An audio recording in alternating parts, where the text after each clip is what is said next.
14 years, 9 neurologists. Not one of them had said the thing that needed saying. Miriam Solberg ran the Solberg Group from the 31st floor of a building she had personally commissioned, and the tremor in her right hand had long since become part of the landscape of her professional life. Acknowledged once, then quietly absorbed into the routine, the way a crack in a load-bearing wall gets plastered over and forgotten until the day it doesn't hold. She had learned to sign documents with her left hand. She had learned to set her coffee cup down before she entered a room. She had learned, over 14 years of appointments and careful clinical explanations and medications that helped a little but never enough, to manage what could not be fixed. No one on her board questioned it openly.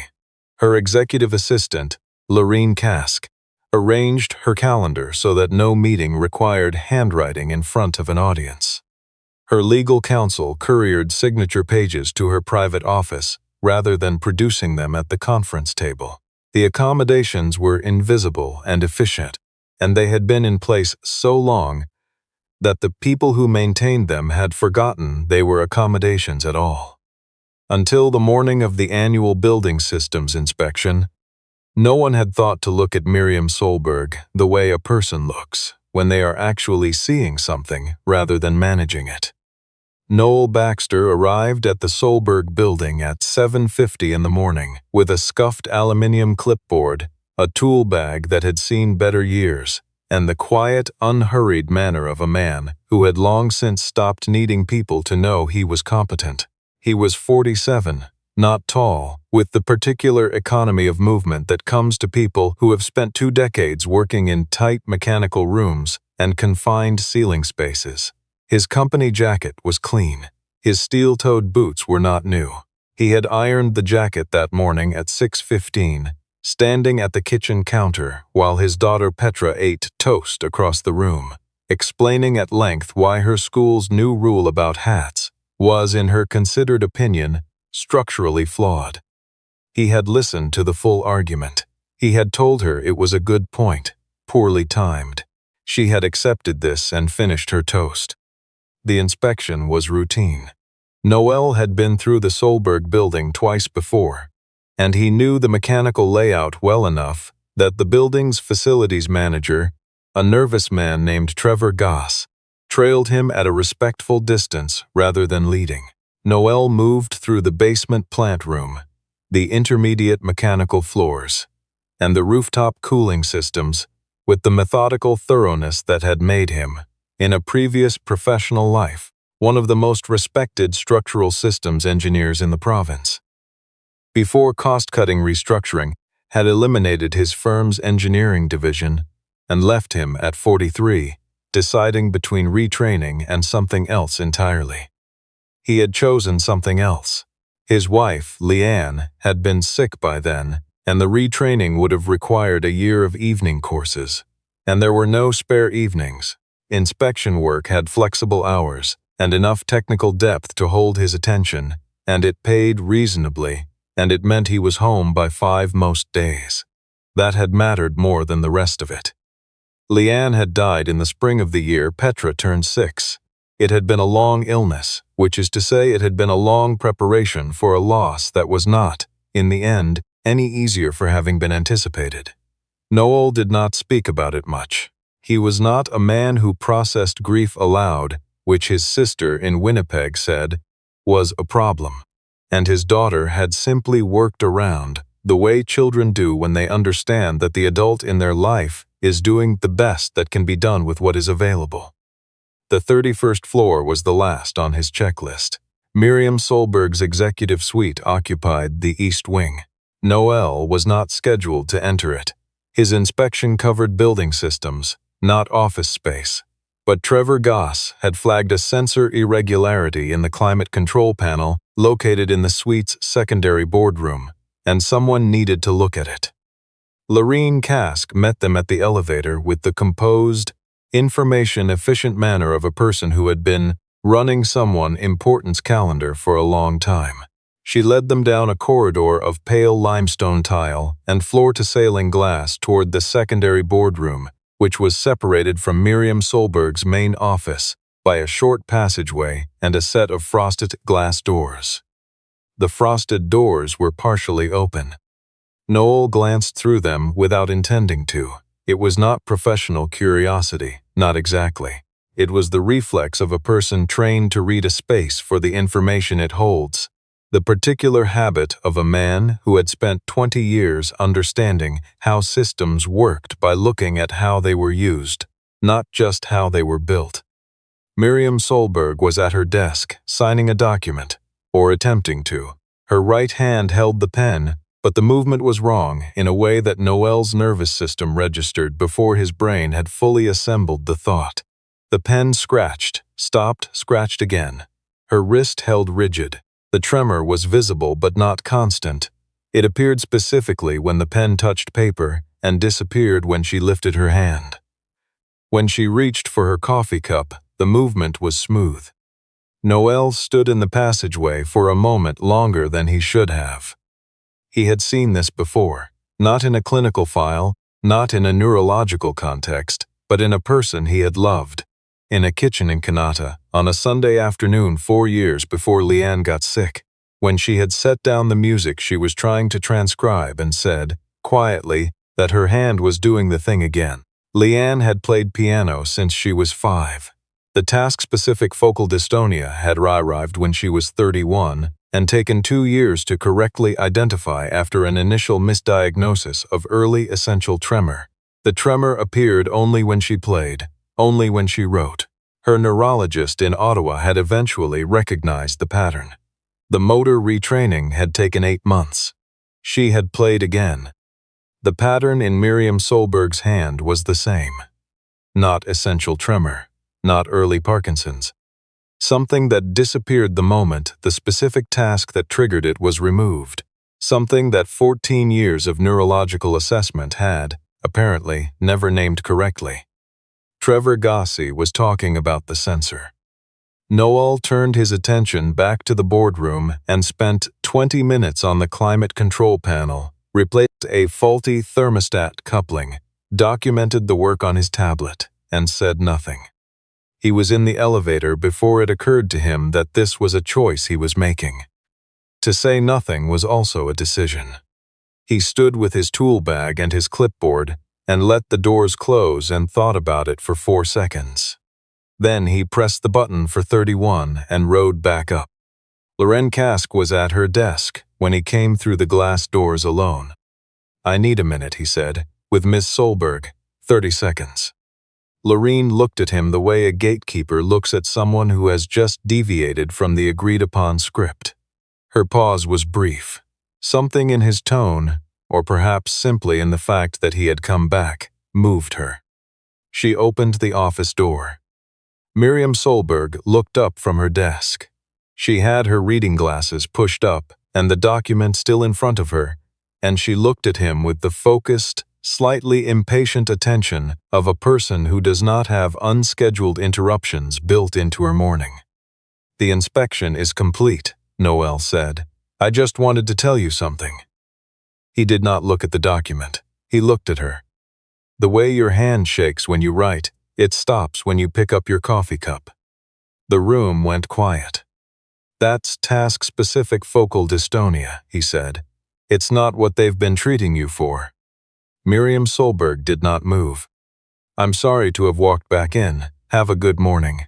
He left the way he came, nodded to Lorraine at the desk, and took the elevator down. He drove back to the depot through the tail end of the morning rush and did not think about it the rest of the day. He thought about Petra's hat argument, which he had been replaying in installments and found increasingly persuasive. He thought about the furnace filter he needed to change before the weekend. He thought about a phone call he had received 2 days earlier from the provincial engineering licensing body, asking whether he had considered re-entering the profession. They were short, they were always short, and his credentials were still in good standing. Renewal had lapsed, but reinstatement was available. He had said he would think about it. He had not thought about it since, which was itself a kind of thinking. Miriam Solberg did not call anyone that afternoon. She did not mention the building inspector's name to Lorene, or to her general counsel, or to Gerald Fitch when he appeared at 3 o'clock with the weekly advisory summary she had come to dread in a way she had never fully examined. Gerald Fitch had been part of her professional circle since she was 34, a careful, silver-haired man who had positioned himself, over 2 decades, as the person who coordinated the medical dimension of her working life. He had built the advisory structure around her diagnosis with the patient thoroughness of someone who understood that the most useful thing a person could be was indispensable. The specialist network, the pharmaceutical protocol, the quarterly monitoring regime, all of it organized, all of it managed, all of it running smoothly through him. She had called it loyalty. She had not, until that afternoon, looked at it from a different angle. She waited until Gerald left. Then she sat alone in her office, placed both hands flat on the desk, and looked at them for a long time. The right hand was still. She picked up a pen. The tremor arrived like a signal, specific and consistent, the moment the point met the paper. She set the pen down. She picked up her phone. She did not call her neurologist. She called Lorene. "The building inspector who came this morning," she said. "I need his full name and his inspection report, and his personnel file from whatever firm he's with." Lorene had the information by 9 that evening. Noel Aaron Baxter, 47. Principal Inspector, Meridian Building Systems, certified in Ontario and Manitoba. Prior occupation, Structural Systems Engineer, Senior Grade, Colton Reeve Engineering, 12 years. License lapsed in 2019, reinstatement available. Reason for departure, division closure during firm restructuring, personal, widowed, 1 child. Miriam read it twice. Then she sat back and looked at the ceiling for a very long time. The second inspection request arrived at Meridian Building Systems on a Thursday, logged as an urgent follow-up for a secondary ventilation anomaly on floors 30 through 33. Noel's supervisor forwarded it with a note that said the Solberg account had specifically requested the same technician as Monday. He drove to the building, knowing it was not a ventilation anomaly. Lorene met him at the elevator. Miriam Solberg's office door was open. She was not working. She was sitting in the visitor's chair rather than behind her desk. She had removed herself from the position of authority the desk represented, which was not an accident. "You came back," she said. "You asked." "I looked up task-specific focal dystonia," she said. 14 years, 9 neurologists, not one file mentions it. Noel set his tool bag down and did not move toward the desk. He stood where he was. "It's underdiagnosed," he said. "Because the presentation is task-dependent, it often reads as anxiety-related or as early-stage essential tremor. If the tremor isn't present during the neurological exam, and it frequently isn't because the specific task isn't being performed, it gets classified as intermittent. The medication protocol for essential tremor can actually worsen focal dystonia over time." Miriam looked at him the way a person looks when they have received a sentence that settles something very old. "Why are you doing building inspections?" He was quiet for a moment. "I left engineering when my wife was sick. The hours suited the situation. Then she passed." He paused. "By then, I'd been out of structural work long enough that going back felt like something I'd have to decide to want again, and I wasn't sure I still had the right to want it." "How long ago did she pass?" 3 years in April. "And you haven't decided yet?" "No." She was quiet. Then, "I've been managing a condition I don't have for 14 years, because the right person never came through that door." She looked toward the window. "I'd like you to not disappear. I'm not asking you to treat me, I'm asking you to explain what you know." Noel thought about it for the length of a breath. Then he said yes. He told her about Leanne, not as a medical case study. He told it the way a person tells the truth when they have decided the telling is worth the cost. He described the afternoon in the kitchen, the piano, the 2 years of wrong diagnoses, the motor retraining program in Ottawa. The morning Leanne had sat at the keyboard and played a full scale without stopping. He described what focal dystonia actually was, a disruption in the motor cortex's mapping of a specific, highly practiced movement. The neural pathway refined to the point of dysfunction, not broken, not damaged, but suppressed and redirected into a loop it couldn't escape without being given a different road.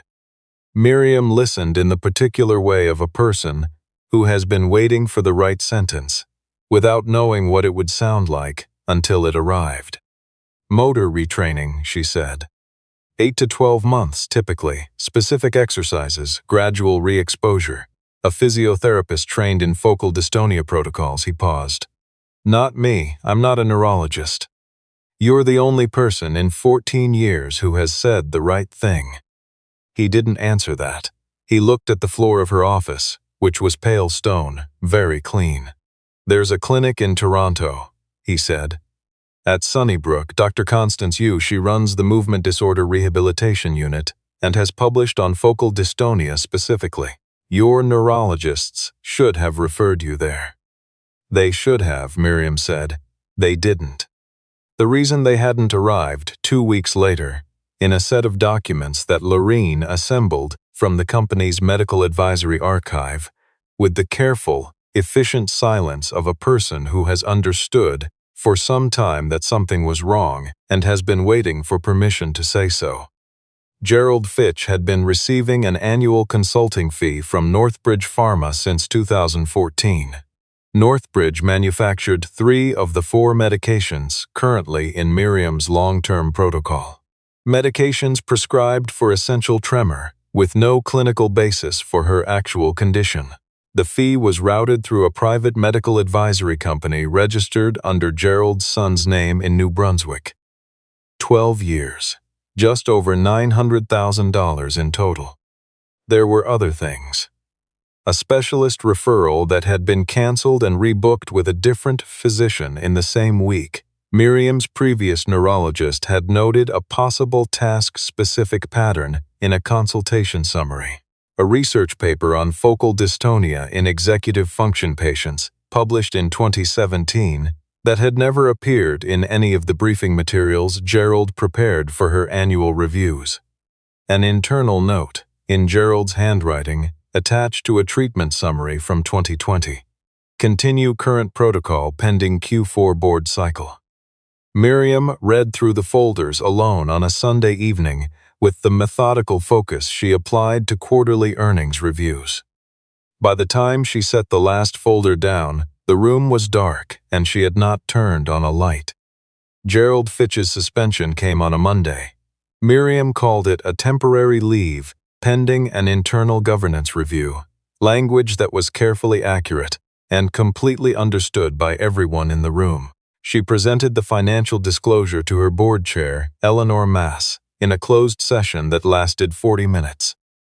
Eleanor was a woman who had occupied her seat on the board for 11 years, through 4 CEO transitions, without ever losing the ability to read a room faster than the people in it. She read the disclosure. She asked 3 questions. Then she picked up her phone and called the firm's general counsel. Gerald appeared in Miriam's office the following Wednesday, composed in the way of a man who has spent time constructing his composure and arrived confident in the construction. I'm concerned, he said, about the influence of an outside party without appropriate credentials on a medical situation that requires. I know what it requires, Gerald, Miriam said. I've known for 14 years. I just didn't know I'd been given the wrong information about it. She set a single document on her desk, the financial disclosure, his name on every transfer authorization. Gerald looked at it. Something shifted behind his eyes. Not quite remorse, not quite fear, but occupying the uncomfortable neighborhood between them. This will be reviewed by the board, Miriam said, and by external counsel. I'd like you to take your personal items with you when you leave today. He left. It was not until that afternoon that Lorene told Miriam about the complaint Gerald had quietly filed with Meridian Building Systems 2 weeks earlier. An anonymous submission citing inappropriate contact between an inspector and a client requesting a review. Noel's assignment had been suspended pending resolution. Miriam called Meridian directly. She spoke with the firm's managing director for 11 minutes. The complaint was withdrawn the same afternoon. Noel did not know the complaint had existed until it was resolved. He found out when Lorene called him on a Thursday to say that Miss Solberg would like to meet if he was available Friday morning at the office. He drove Petra to school first. She had remembered her library book. Miriam was standing when he came through the office door, at the window, one hand resting on the frame. She turned when she heard him. "The complaint," she said. "I'm sorry. That was Gerald." "I know. It's been resolved." He looked at her. "You're standing at the window." "Yes." She turned back to it briefly. "I started the exercises. The ones from the Sunnybrook protocol. I contacted Dr. Yu's clinic. They can see me in March." A pause. "I've been holding the railing in the parking garage, working on sustained grip. It's not much." "It's everything," he said quietly. She looked at him for a moment. "I've been thinking about what you told me. About your wife. The piano." She paused. "You said the retraining took 8 months. And then she played again." "She did." "What was the first piece she played when it came back?" He was quiet for a second. "Schubert, the B-flat sonata. She'd been working on it when the dystonia started. It was the last thing she'd played before. She played the first movement, slowly. She stopped twice." He paused. "She didn't stop a third time." Miriam looked at him. "Noel," she said, "why haven't you reinstated your engineering license?" He did not answer right away.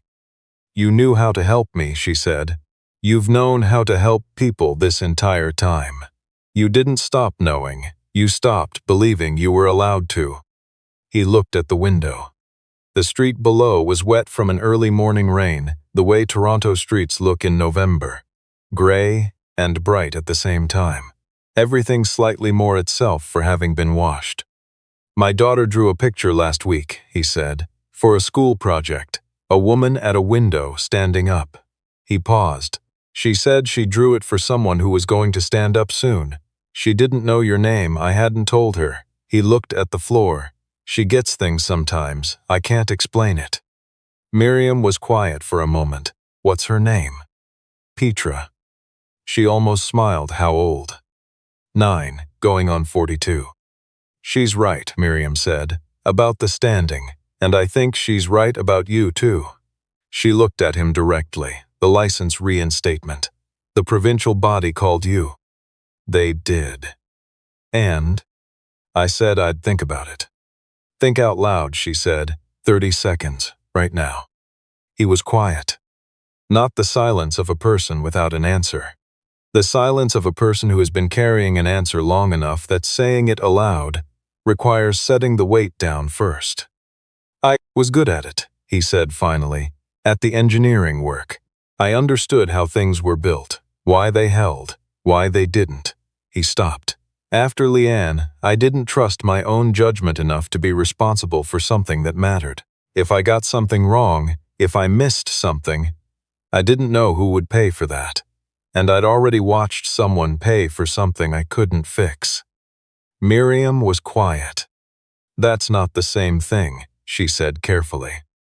"I know." He looked at her. "I think I've known for a while." "Open it," she said. He looked at her. "The reinstatement application, whatever form it is, open it when you get home." She paused. "Not because I'm asking. Because Leanne played that Schubert movement and she didn't stop a third time. You've been stopped for 3 years. That's long enough." Noel stood in her office for another moment, in the pale November light, through the floor-to-soiling windows, in a room he had not expected to be standing in when the day began. "My daughter will want to know if you're doing better," he said. Miriam looked at him. "Tell her yes," she said. "Tell her the standing is coming. It just needs a little more time." He took the elevator down to the lobby and walked to his truck in the parking structure and sat behind the wheel for a moment before starting the engine. The city moved around him, the way cities move when you stop long enough to actually look. All the ordinary business of a Tuesday morning, the cycling courier, the construction crew at the corner, the woman in the crosswalk with 2 coffees, and a phone wedged between her ear and her shoulder. He thought about Petra, who had drawn a picture of a woman standing at a window and called it a school project and not mentioned it again. He thought about Leanne, who had played the first movement of the Schubert slowly, stopping twice, and then not stopping again. He drove to the depot. He made dinner. He sat at the kitchen table after Petra had gone to bed and opened the provincial engineering licensing website on his laptop and found the reinstatement application form and read through it fully for the first time, without closing the window. It was not a short form. It was thorough, the way forms are when the thing being reinstated actually matters.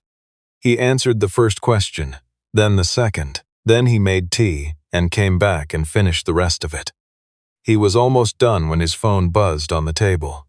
A text from a Toronto number. Dr. Yu's clinic confirmed March 14th. 8 months of motor retraining starting spring. I'll be writing again by autumn. M. He set the phone down and looked at the screen of the application form. His name in the field at the top, his credentials below it, his intent declared in the field below that. He filled in the last section. He submitted it before he second-guessed himself. The house was quiet in the way it is quiet at 11 on a Tuesday in November. The good kind of quiet. The kind that has Petra asleep in the next room, and the heat running and nothing broken that needs fixing tonight. He sat at the table for a while longer than he needed to, in the particular stillness of a man who has just done the thing he was afraid to do and found it survivable. More than survivable, it felt in the exact way he had been told feelings did not feel, like something coming back that had been gone too long. The application had a 21-day processing window. He marked it in the calendar on his phone. Then he set the phone face down, finished his tea, and went to bed. 14 years and 9 neurologists and 1 building inspector who had come back upstairs when he could have kept going. That was the part that mattered. Not the credentials, not the history, not the morning that had been unremarkable until it wasn't. Just the decision, made in an elevator, to go back and say the thing that needed saying. Miriam Solberg would pick up a pen in March, in a rehabilitation clinic in Toronto. Under the guidance of a movement disorder specialist who knew what she was looking at. She would write her name slowly, in the particular way people write their names when they are learning how to mean it again, and Noel Baxter would be in an engineering office in the East End, reviewing structural load calculations for a building that did not yet exist, doing the work that held things up. Neither of them would be doing it alone. That was the part that would still be true the following autumn, and the autumn after that. That was the part that had been worth going back upstairs for.